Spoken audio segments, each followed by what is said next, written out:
God provides. For we know that when this tent we live in now is taken down, when we die and leave these bodies, we will have wonderful new bodies in heaven, homes that will be ours forevermore. Made for us by God Himself, and not by human hands. 2 Corinthians chapter 5 verse 1. Death, to the Christian, is the exchanging of a tent for a building. Here we are as pilgrims or gypsies, living in a frail, flimsy home, subject to disease, pain, and peril.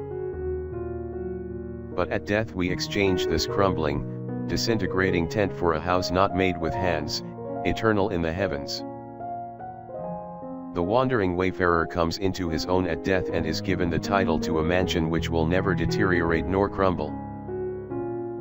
Do you think that God, who has provided so amply for living, has made no provision for dying?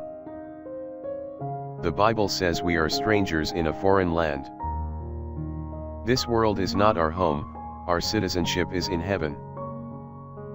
When a Christian dies, he goes into the presence of Christ. He goes to heaven to spend eternity with God. Prayer for the day. Dear Lord, today keep me mindful that as your child my real home is not on this earth, but that one day I will exchange this tent for a house made by you in heaven.